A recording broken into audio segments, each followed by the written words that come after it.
Mes bien-aimés dans les Seigneurs, je vous salue au nom de Jésus-Christ. Je suis votre frère Maurice Ebenezer Mondengo. Et je voudrais partager avec vous ce que Dieu, dans sa souveraineté, m'a fait la grâce de vivre le 25 octobre dernier. Oui, dans la nuit, le Seigneur Dieu m'a fait vivre des choses extraordinaires. J'ai dit vivre, car l'expérience spirituelle dont je vais partager avec vous était très intense et très profonde.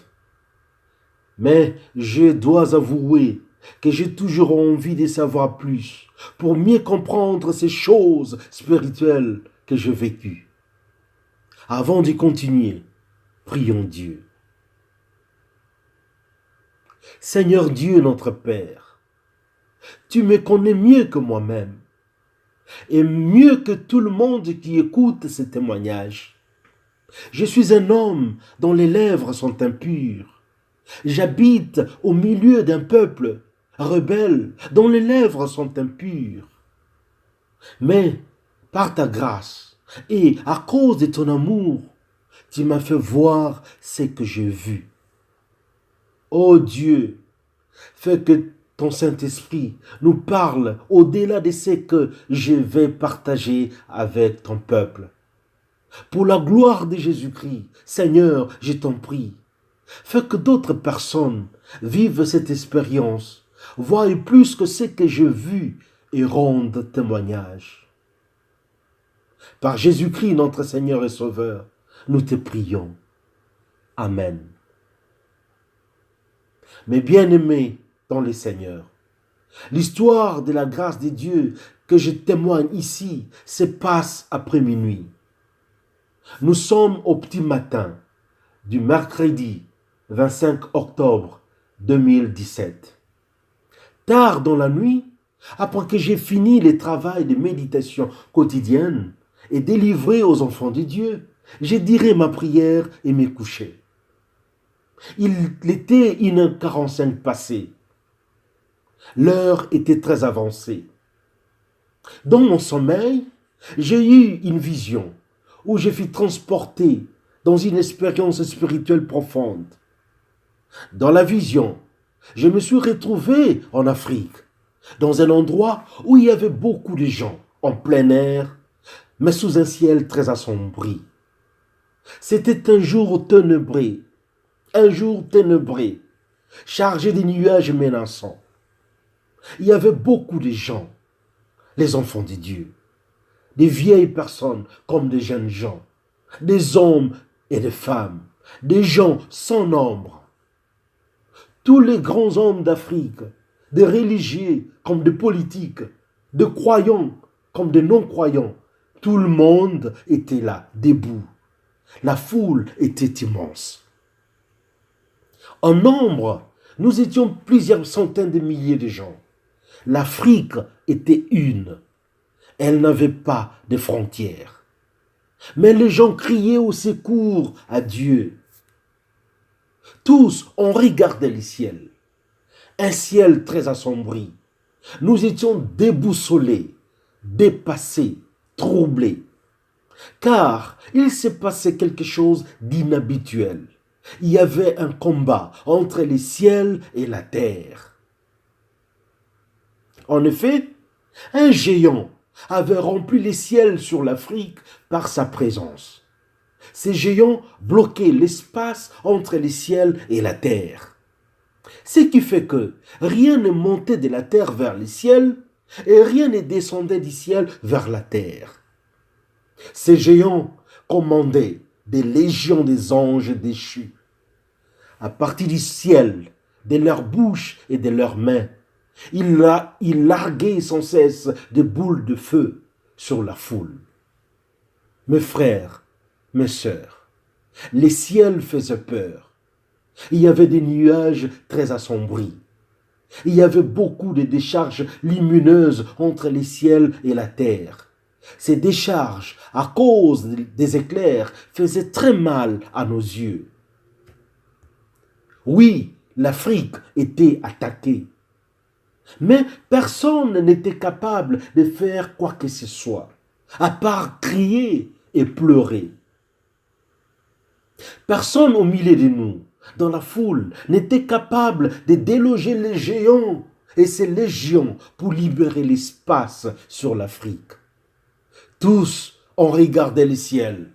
Les gens avaient peur, mais moi aussi. Cette situation avait pris beaucoup de temps. Notre souffrance et notre misère étaient indescriptibles. Mais du coup, quelque chose se passa. Dans la vision, je me trouvais auprès d'un serviteur de Dieu, mais que je n'ai pas encore rencontré dans ma vie réelle.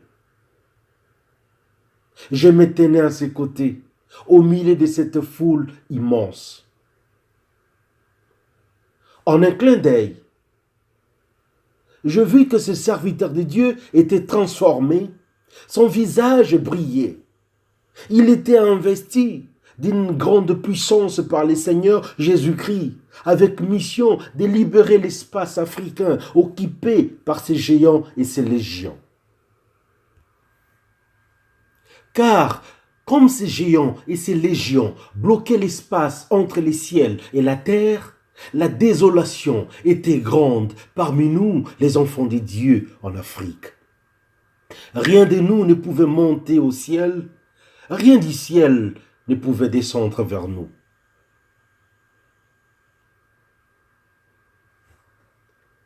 J'étais aux côtés de ces serviteurs de Dieu. Et j'ai regardé attentivement ce qui s'est passé. À cause du pouvoir qu'il avait en Jésus-Christ, je le vis utiliser une très grande puissance sous forme d'une forte lumière qui sortait de la paume de sa main gauche. Cependant, cette lumière, bien que très forte, ne faisait pas mal à nos yeux. Cet homme de Dieu, il dirigea alors cette lumière en direction de celui qui représentait tous les géants qui bloquaient l'espace entre le ciel et la terre. Mes frères, mes sœurs, voici ce qui arriva. Parce qu'investi par Dieu, la forte lumière qui sortait de la main de cet homme de Dieu au milieu de la foule consuma le représentant des géants et toutes ces légions de démons. La puissance supérieure de Jésus-Christ qui sortait de sa main en forme de lumière avait fait disparaître les géants et ses légions. Jésus-Christ avait mis fin à cette situation. Les combats entre les ciels et la terre étaient gagnés par la puissance de Dieu, la puissance que Dieu avait mise en son serviteur. Les ciels qui étaient ténébreux sur l'Afrique étaient redevenus bleus, ensoleillés, avec des nuages très blancs. Les ciels étaient maintenant ouverts. Les contacts entre la terre et les ciels étaient désormais rétablis. Pour la foule, c'était maintenant le temps des célébrations. Les enfants de Dieu se réjouissaient et glorifiaient Jésus-Christ par des chants et des cris de joie en diverses langues africaines. On pouvait entendre les Alléluia de toutes parts, en toutes langues. Car Alléluia reste Alléluia en toutes les langues. Quand les enfants de Dieu célébraient Jésus-Christ par des chants et des cris de joie, et alors qu'un peu déjà conscient de ce que j'étais en train de vivre, j'ai senti du coup une grande force entrer dans mon corps par mes pieds et mes mains. Cette force avait envahi tout mon corps. J'étais comme mort. Je sentais comme si mes membres s'écartelaient et que mes os se brisaient au-dedans de moi. Mais je n'avais pas peur. Il n'y avait rien à craindre La paix du Seigneur Jésus-Christ était grande en moi. J'ai senti la présence de Dieu. Je bénissais sans cesse le nom de Jésus-Christ dans mon cœur, dans mon esprit, dans mes pensées et dans tout mon être à cause de ce qui s'est passé dans mon corps. Cette sorte d'écartèlement que je subissais avait transformé mon corps et ma taille avait changé. J'étais devenu très grand de taille. Dieu avait changé tout de ma stature. Dans la vision, je savais que cette force qui pénétrait mon corps venait du Seigneur Jésus-Christ. Et cela avait pour but ma transformation. Et j'entendis la voix de quelqu'un me parler en ces termes.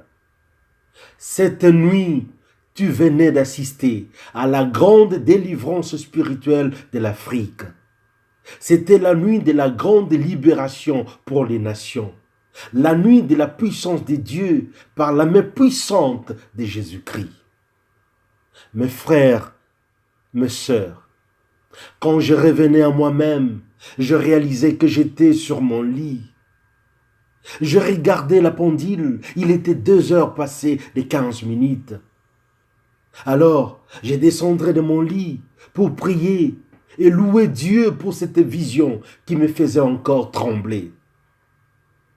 Mes bien-aimés, je bénis Dieu pour cette grâce qu'il m'a faite, dans sa souveraineté, de vivre et de témoigner la délivrance et la libération spirituelle de toute l'Afrique.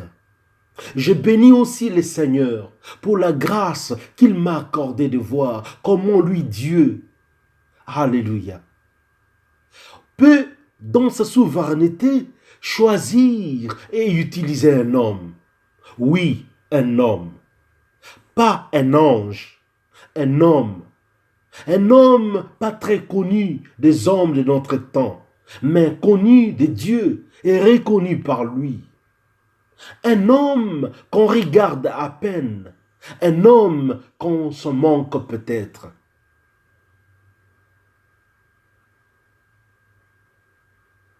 Cependant, c'est un grand homme choisi par Dieu, un homme au service de Jésus-Christ, pour des choses extraordinaires, comme combattre les géants qui, entre le ciel et la terre, bloquaient nos prières et nos bénédictions.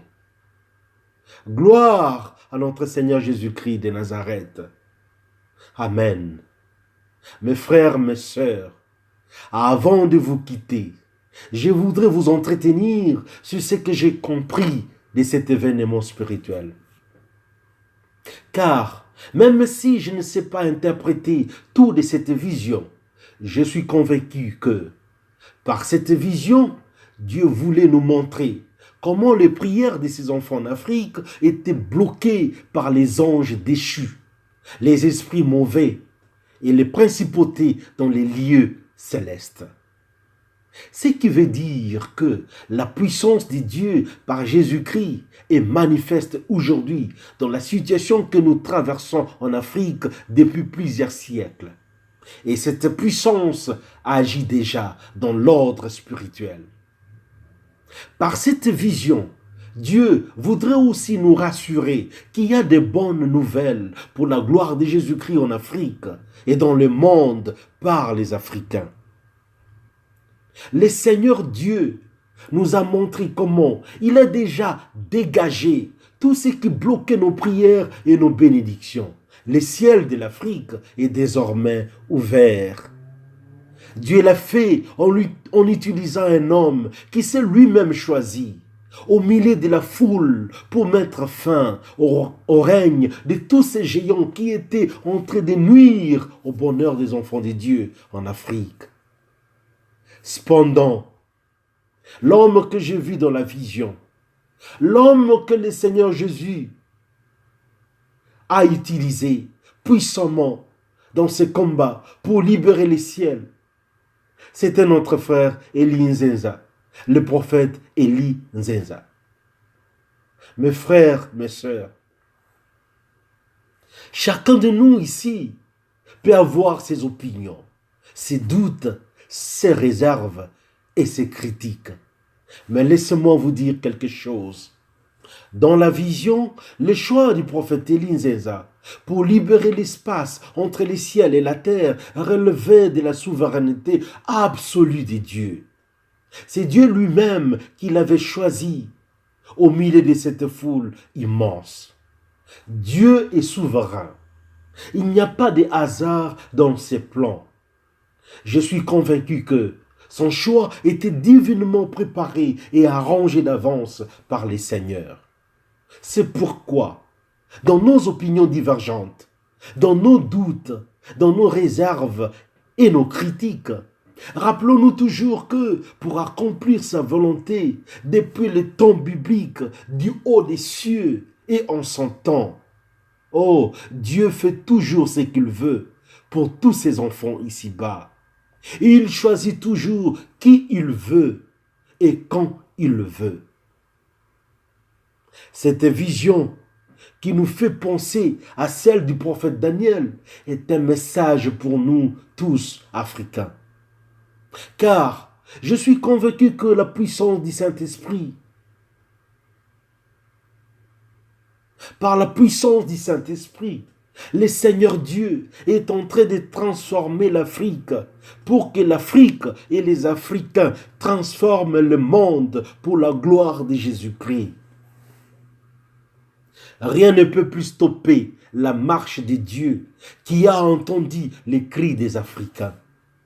Et en utilisant un homme dans cette vision, Jésus-Christ est descendu lui-même au milieu de nous pour combattre tous les géants entre le ciel et la terre en Afrique. Par la justice qui incarne son royaume, Dieu, pour faire justice aux Africains, combattra aussi tous les représentants du géant qui malmènent ses enfants en Afrique. Et pour cela, il compte aussi sur chacun de nous. J'ai compris que c'est le sens à donner à l'écartèlement des membres que j'avais expérimenté.